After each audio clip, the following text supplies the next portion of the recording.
Welcome to another workshop offered by the Office of Work Life and Benefits at the University of Kentucky. Today, we're going to be talking about TASC, our new FSA program, and specifically focusing on our dependent care account option. And we have Gail Carbol with us, who is going to introduce our representative from TASC. Thank you, Gail. All right. Thank you. For those of you that don't know me, my name is Gail Carbol. I've been with the university for 27 years. Dependent care spending is very near and dear to my heart. I can completely relate. My children were 2 and 4 years old when I started, so I've been there right along with all of you, juggling a career and daycare expenses and daycare and kids. And realize it's a lot in and of itself, let alone working with a new administrator. TASC has replaced ASI. We put the spending account plan out for request for proposal, and they won the bid.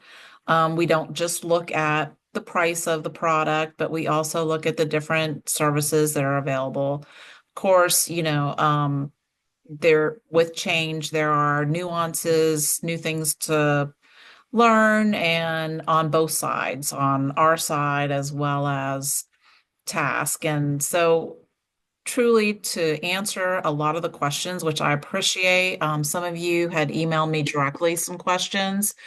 We were able to put together some FAQs that we'll have out on our website after this meeting. I want to make sure that what I have is correct. And but also we have Jodi Carstensen here, and I think I'm butchering your last name, Jodi. Am I saying it right?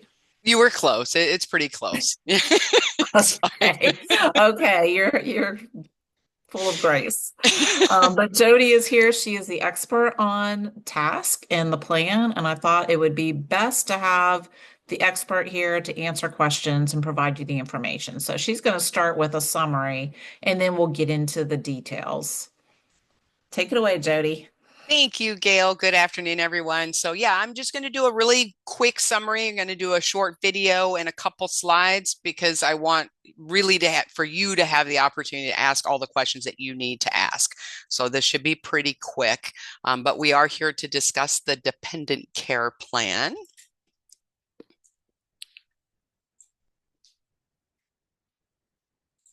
Let's see if it'll work now. Oh, my video is not going to work.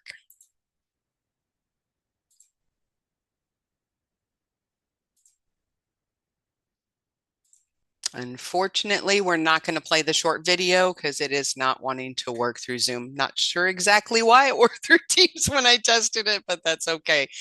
So it was a quick video just to basically highlight the dependence of the benefits of the dependent care plan, which is the tax savings benefit and why you would want to participate in the dependent care plan, because the money that you put in there is pre-tax. So you save about 30% because it reduces your annual income, your gross income that is reported to the IRS.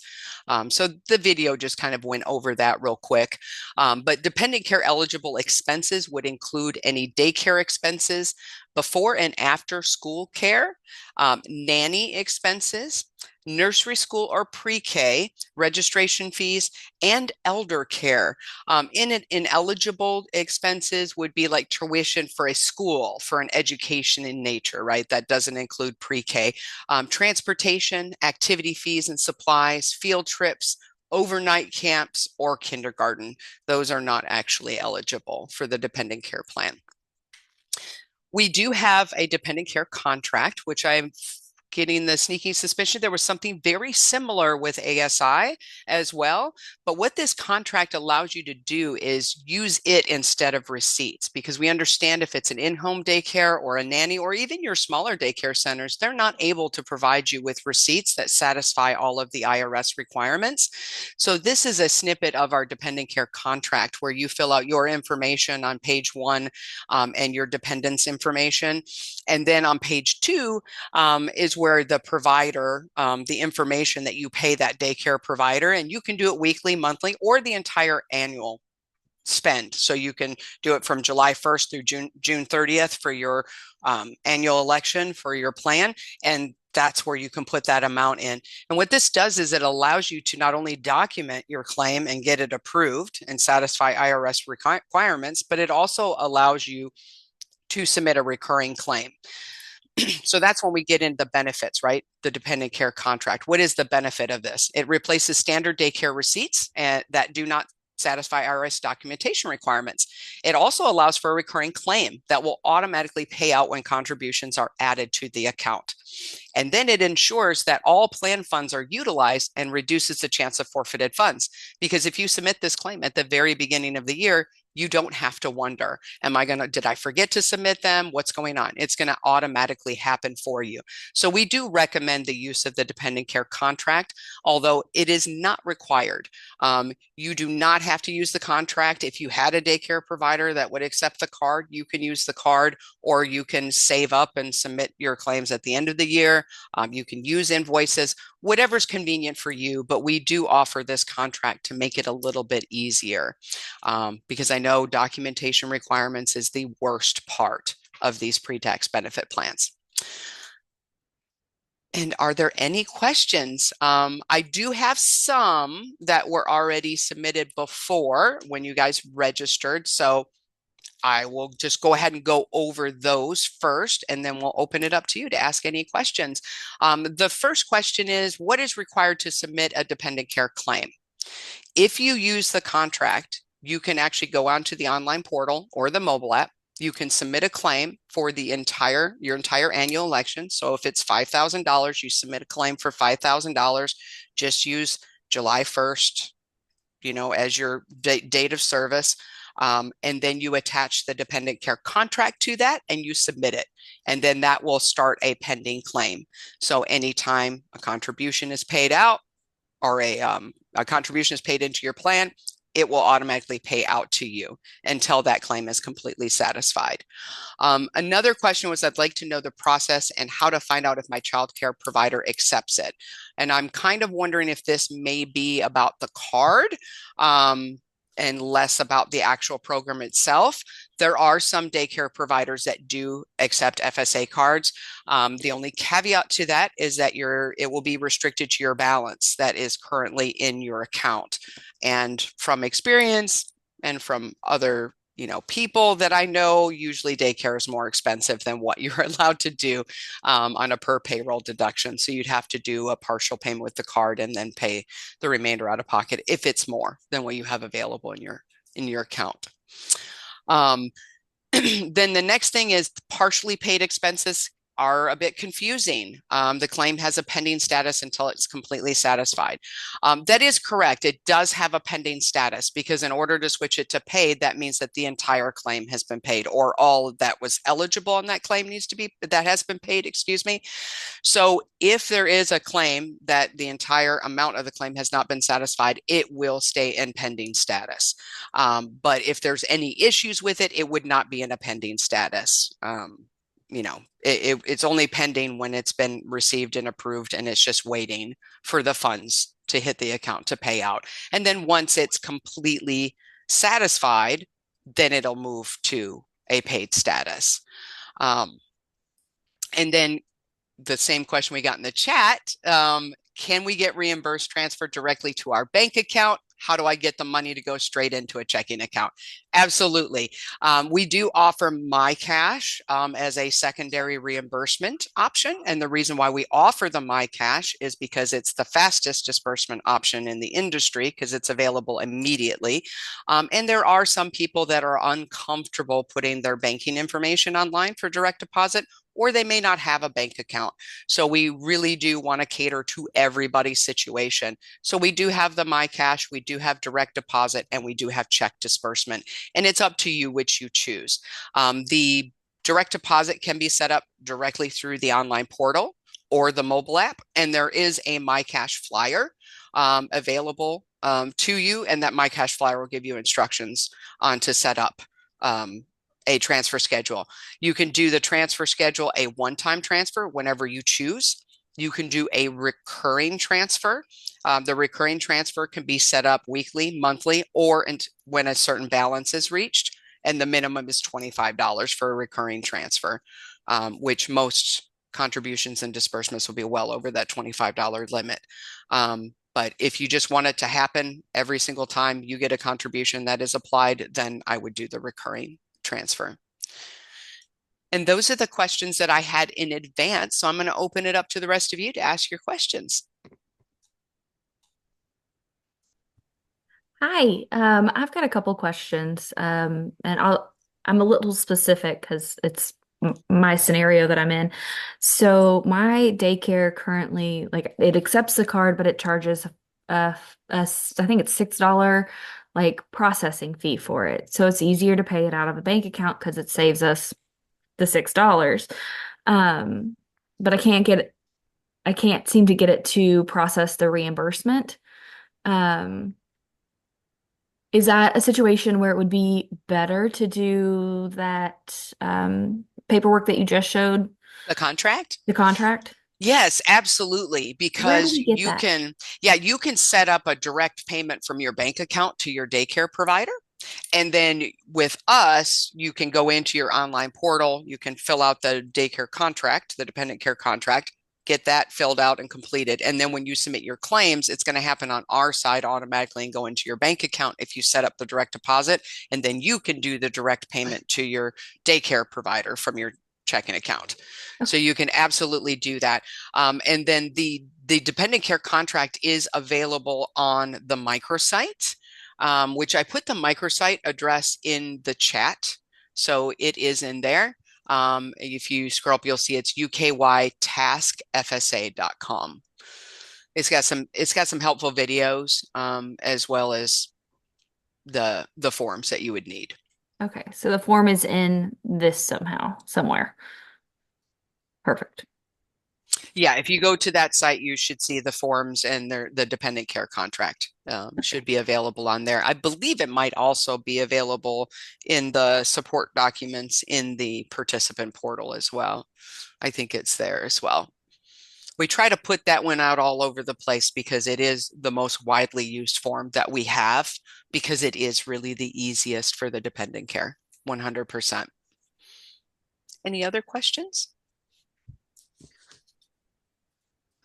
You mentioned overnight camp isn't eligible, but day camp, as long as it's after July 1 until school started, is eligible, correct?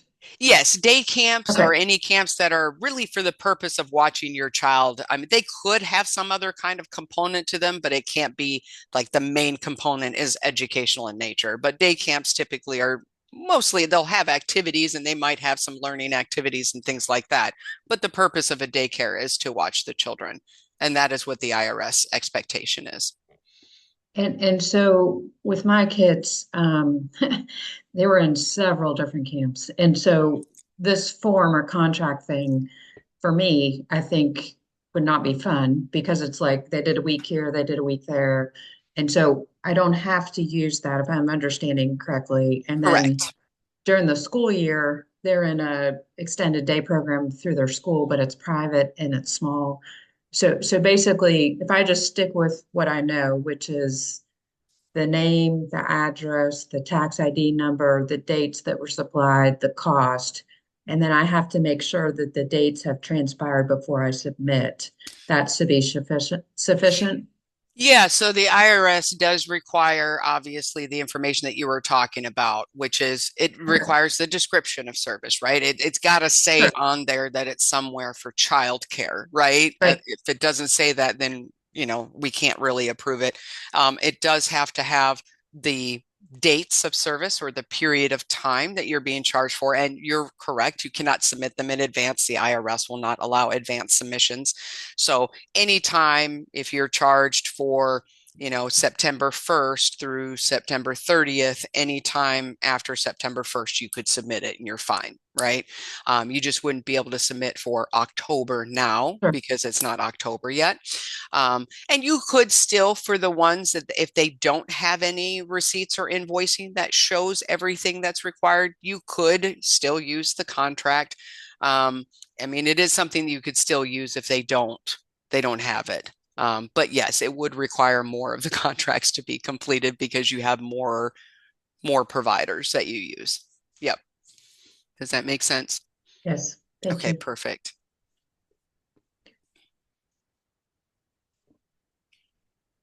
Just to piggyback on that question, Jody, I know when my kids were younger, some of the camps they did were like a basketball camp. It was all day, and I received a receipt from them stating it was, I don't think it said daycare, but it was care of the child in basketball camp and Yes. swim camp, and those seemed to work at the time. Does that generally still Yeah, work? as long as it has something to say that it's childcare, like some kind of Okay. statement that, the IRS, they want the main purpose to be for that, not for, the main purpose is education or the main purpose is sports, which we all know that when you enter them in those things, the purpose is so somebody's watching Right. after your child. We all know Yes, that, right? right. Um, but the But the IRS, kids think. yeah, but for the kids, they're like, this is Yeah, great. I get to learn how to yeah, play basketball or right, whatever. So for the kids, they don't really care. They're just having fun. right. So, it's always good to have those, the added things, right? To, Mhm. to stimulate the child, right? Unfortunately, Right. the IRS regulations when it comes to dependent care was written back in the 70s. So, and 80s. yeah, and late 70s, early 80s, I think, and they haven't really wanted to change anything. Unfortunately, Yeah. it is the one pre-tax benefit that the IRS will not touch and will not change. Yeah. So, because of that, we just need to see something that it says childcare, and we'll allow sports camps, but as long as it on the receipt somewhere it says childcare, and that's why we usually recommend the contract because it gets Mhm. over all of those hurdles. Um, But I get a lot of those camps are just 1 week camps there. There might yeah. be a science camp, or I see somebody is written in there's don't it doesn't say childcare, it says full day tennis camp. Yeah, and those it's difficult because that's a gray Yeah. area, right? Yeah. Because the IRS does want to see something that says childcare. And Hmm. and that's really the reason why we developed the contract is to get Hmm. over the hurdle of individual providers Gotcha. documentation, not really saying what we need to see to get by the IRS regulations. Well, Um, they yeah. could, like in this case, they could have this full day tennis camp, have the contract filled out for that week, and that Yeah, would you work. can do the contract for any. Yeah, you can because it's Okay. it's really for anything. I see it mostly used for like nannies and in-home daycares because those are the toughest, right? They don't have an Mhm. invoicing system, so they can't really Right. give you what you need. But they can be used for any dependent care claim because what it's going to do is it's going to provide the provider's name, it's going to provide their EIN number, and it's basically them saying, "Hey, yeah, we're watching your child, and this is how much we're charging you for it." That makes sense. Would it be okay, Jody, if I pull up the FAQs that I have and Sure, maybe allow you to talk through them? sure. All right, let me share my screen. Oh, goodness. This is always a challenge for me. Yeah, that's why I Let's got see here what early I'm because I sharing. thought, yeah. Here we And of go. course, the video didn't work, so I don't know. I know. Technology is wonderful until it doesn't work. Right, Okay. exactly. This isn't perfect, but Jody, can you see this? Yes, I can. Yep. Okay. So, this is the question that we had earlier in the week or last week about using personal emails. Jody, And so, Gail, can you yes, make that full screen or remove like that navigation or some of that let's navigational see. Is pieces that there? better? No, it does look like it's cut off. That's the document itself. That top part, like that ribbon in the top, can you remove that? If not, we can just go on. You are asking me some challenging questions there, Arizona. No, no worries. Go right ahead. Go Get rid of ahead. that. Okay. So the first one is about using the being able to use personal email. Do you care to speak on that, Jody? I think we Yeah. have the instructions written here, but why Yeah. don't you go ahead? So the University of Kentucky, they use the work emails. But I've been working with Donna and they have decided that they would not include the email addresses on the file to us. So that way you would have the flexibility of updating your own email because the email is associated with your online access into your account, either through the portal or the mobile app. You can submit an online support request. That's for people, though, that already have an email in place and already have excuse me, I cannot talk today, online access established. So if you already have a University of Kentucky email address and you'd like to change it to your personal email address, you can log into your account and submit a support request, which is basically a secure email is really what it is. It's just run through the system and it's encrypted. So it is a safe place for you to submit questions, or if you're having difficulties with substantiation or a claim, you can use this for that, and it's completely secure.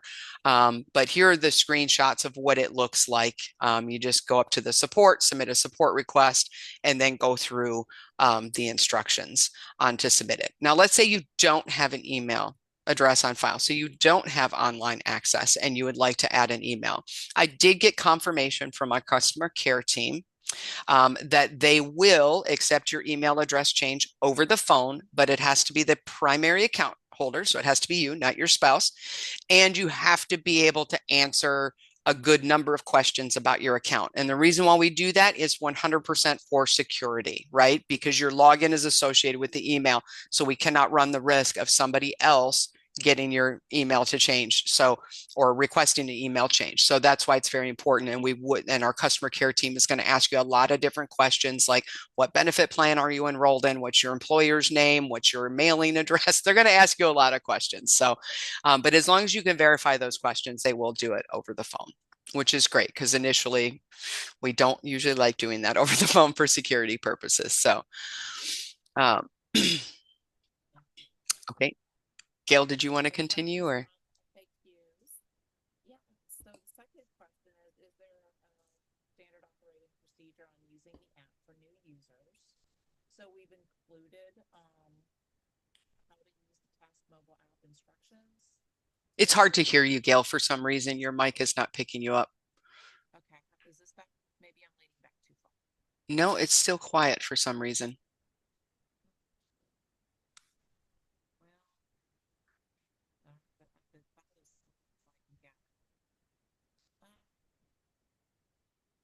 Well, okay. So I'm just gonna, There you go. I'll talk briefly. Oh, is that Yep. better? It just Okay. came back. Yep, you're good. Voila. So the standard operating procedures, there's a link to how to use the mobile app. A really great question was, can a virtual card on the app be used for payment? And TASC is currently working on having this capability available in the future, right, Jody? Yes, we are working to get the Apple and Google Pay. So in your phone, because that's the technology is that everybody's working toward, right? We're not going to go with the chip because that is older technology, and we found that security wise, less contact of the card is better. But our card vendor, our partner, Exformative, they're actually our partner. They need to update their system first, and then we will in the future be issuing new cards so we can get those features. But unfortunately, I do not have an estimated date of when those features will be available, but we are looking forward to that. Perfect. And then this one's more, I think, more related to the medical side of the flexible spending. And it is basically somebody had said about the claims process being clunky, and we acknowledge that. We're working on TASC adjudicating many of the claims by using the claim files from the medical, dental, and vision plans. So there will be improvement on that side. When we upload verification, it seems not to have been received. And that was a UK decision because we didn't have the auto adjudication in place with the files, but we've asked TASC to go ahead and turn on the communications when claims are received and verifications. So we take full responsibility for that, not really thinking about, we didn't want people to be inundated with emails and information, but realize that truly more communication is better than not enough. So that will change in the future. This is a medical denied medications at different pharmacies.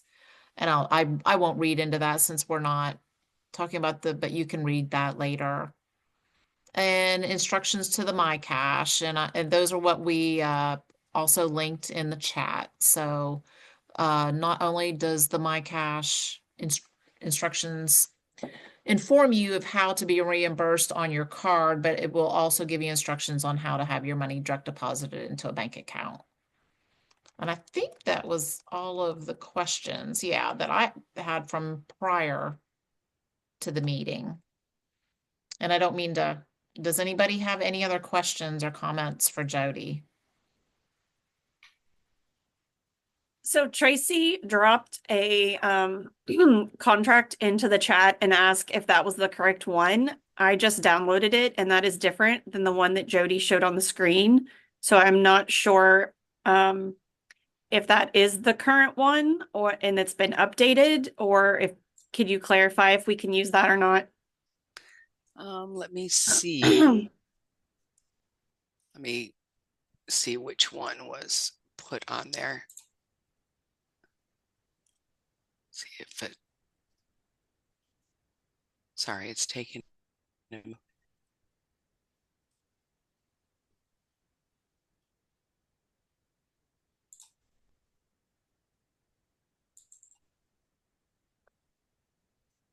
There we go. Yeah, so that is it's just the customized one for University of Kentucky. My apologies. I probably should have put the screenshots to the one that's customized for you guys. And I did not. So that was our standard one. So yes, that is the correct one. And my apologies that I didn't use that one when I was creating the slides. Thank you so much.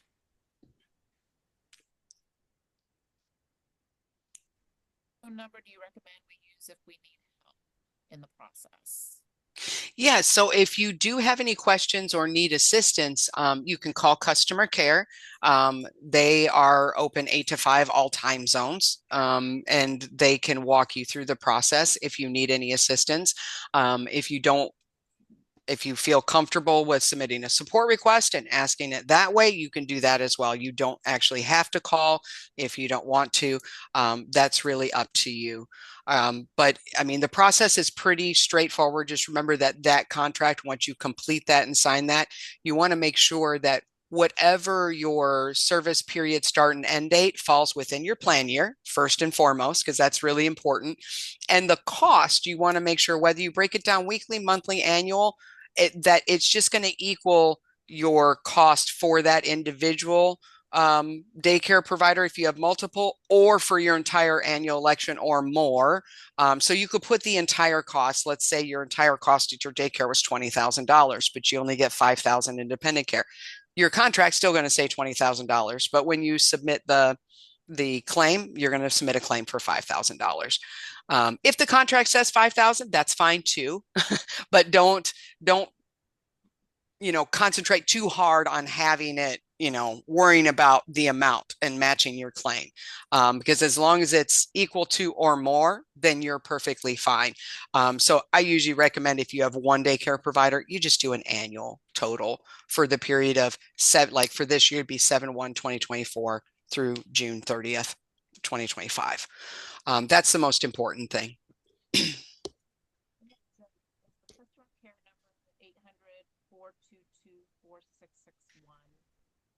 Yes, the customer care number is 800-422-4661. Sorry, Gail, your voice is slow again, or low again, excuse me.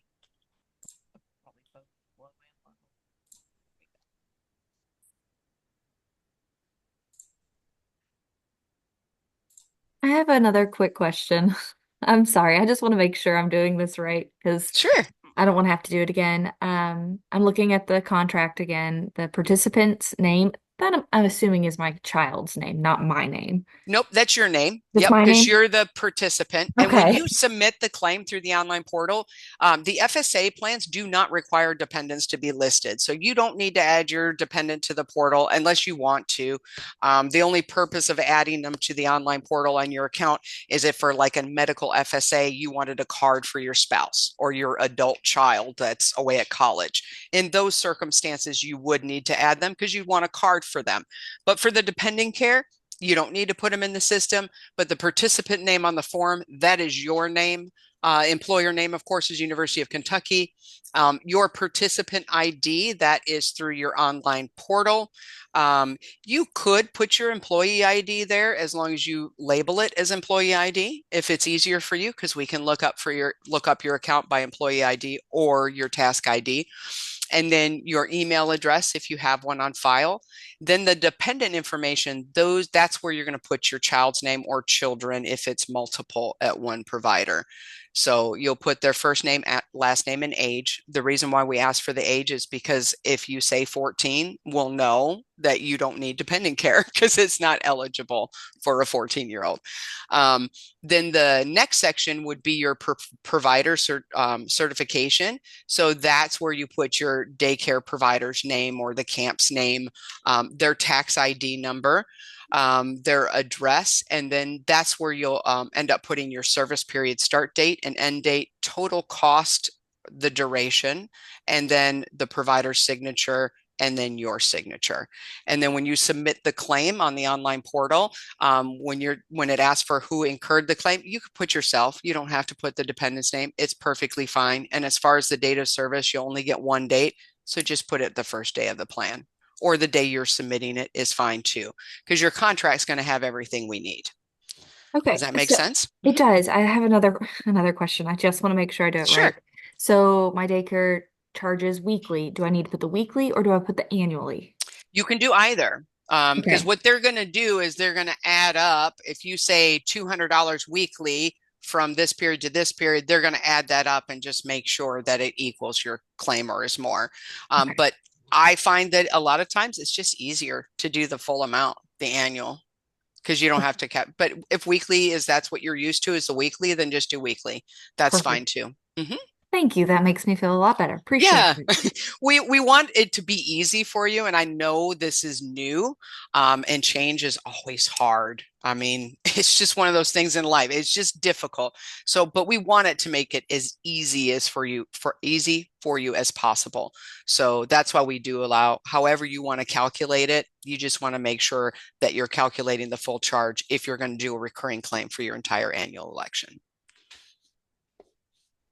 Yes, That and the works. eligible ages is 12 and under. Yep. So once they turn 13, they're not eligible anymore.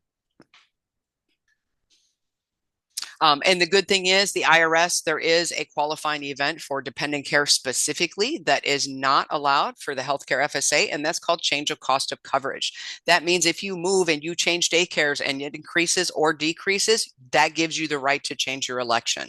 So if you go somewhere and it's cheaper and you don't need the full amount, you can change your election. You just need to request it within 30 days of that event. As close to the event as possible makes it a little bit easier, but you have 30 days.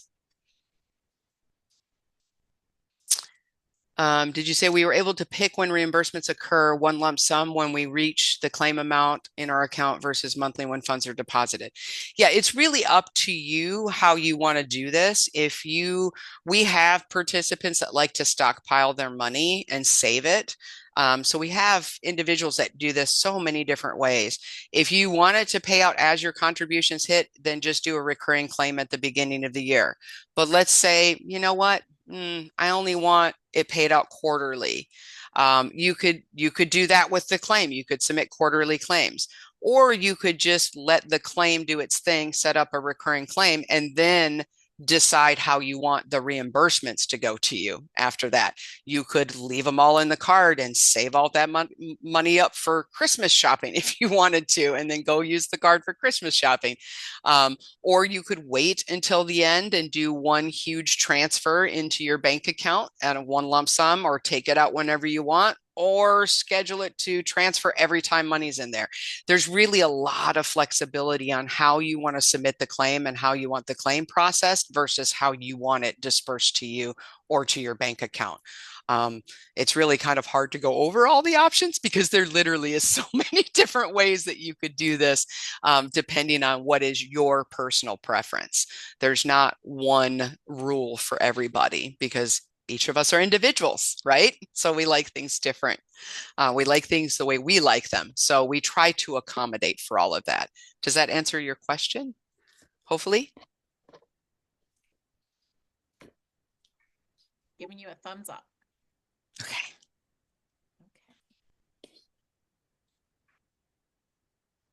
Anybody else? Questions? I don't know how well you guys can hear me right now. Well, can hear you fine now. Yeah, it just for some reason it's going in and out. Yeah, it's probably my connection here. All right. Well, if Do there's you no guys other have, questions, as we close out, do you have any other like tips or things that you're thinking of that may cross your mind that maybe a parent hasn't thought to ask, but you think, oh, this is a good tip? Any additional tips?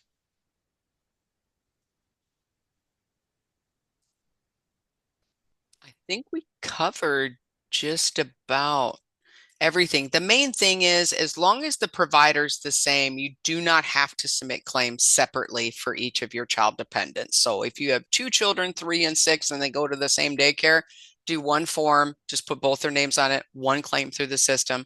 Like I said, you can submit the name as when it asks you who incurred it, just put yourself, it's fine.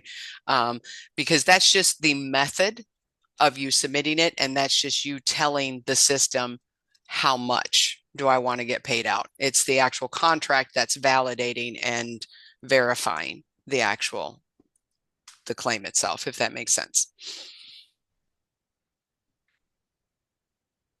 yeah, that's handy.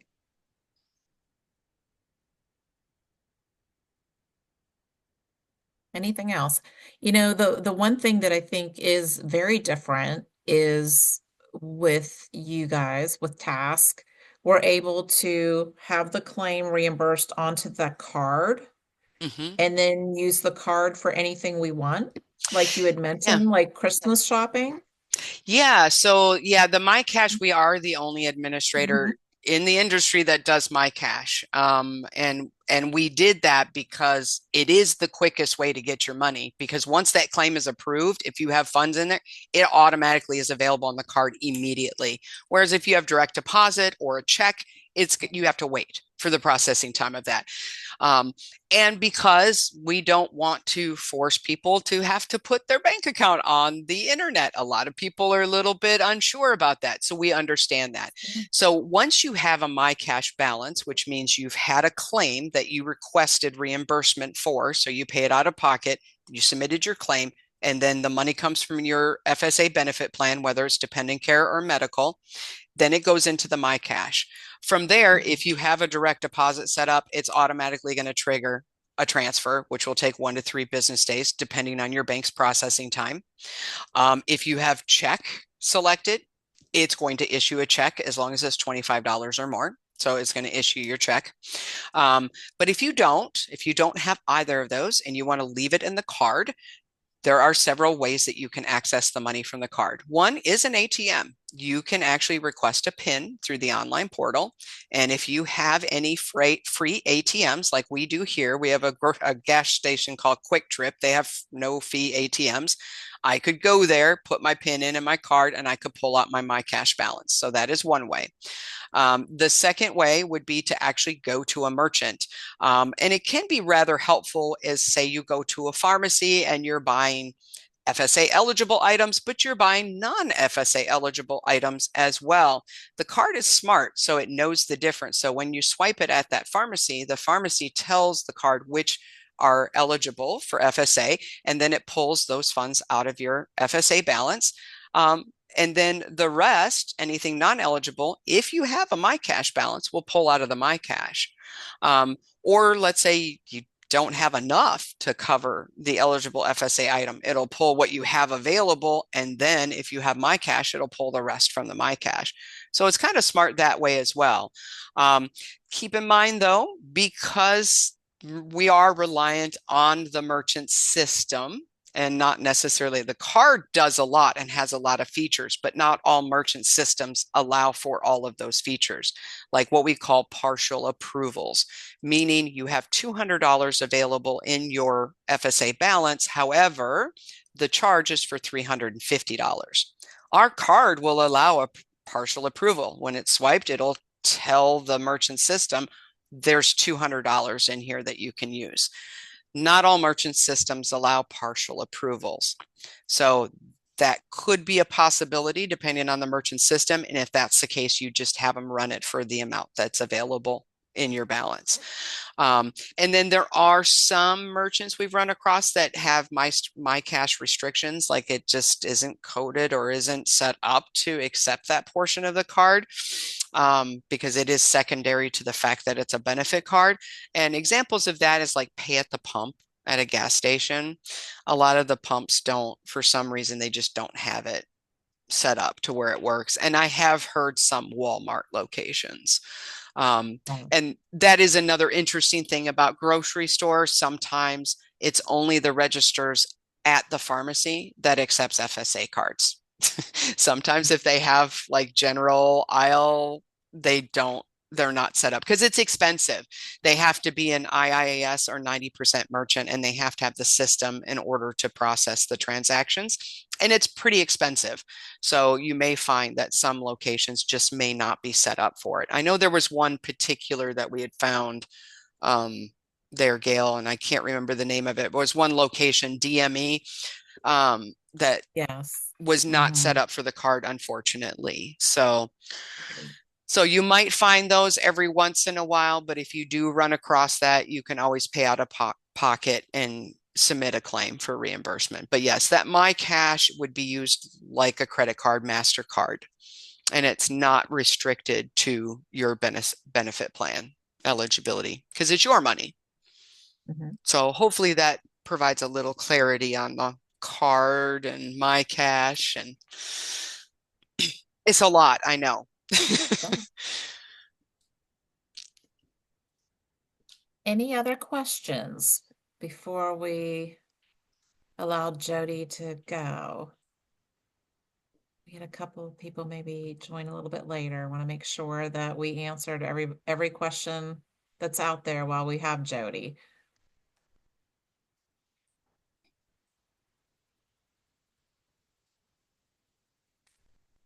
Nothing more? I'm hearing silence. Jodi, thank you so much. I had bragged about you and said that you would offer clarity, and you certainly did in my eyes. So we've got the phone number if we have follow-up questions. Any of you can contact Azetta or you can contact me, and we know how to reach Jodi if we have something extremely complicated to ask. And I'm sure the customer care team is probably able to answer most questions from this point out. But They would be able thanks a lot for to. your time. Yeah. And with that being said, too, our customer care specialists, we ask them to know a lot. Okay. It's not like working customer care at Amazon. They are required to know a lot. So it's very complicated. So if you do call customer care and you ever feel like your question isn't being addressed, don't hang up and walk away. Just ask to speak to a supervisor. They will transfer you because we understand that sometimes communication you might be saying something, they're hearing something different. So sometimes that happens. So don't feel afraid to ask to speak to a supervisor, because we really want one call resolution with our customer care team. And that way they can also listen to the call and see if there were any suggestions or coaching that could be provided to have made that call end up in a different way. That's what we rely on, because we do ask a lot of our customer care representatives. So, they try really hard, but if you are struggling with one, please ask to speak to a supervisor. And that was it. Right. Well, thank you. Azetta, do you want to? Now, I just want to thank everyone for attending, and I want to repeat the customer care phone number one more time. It's 800-422-4661. So if you have additional questions moving forward, feel free to call customer care. As I mentioned, I will also, in our follow-up email, send some attachments that you will probably find really helpful as well. So that customer care number is 800-422-4661. Thank you so much, guys, Thank you, Jodi. Thank you, Gail. Thank you.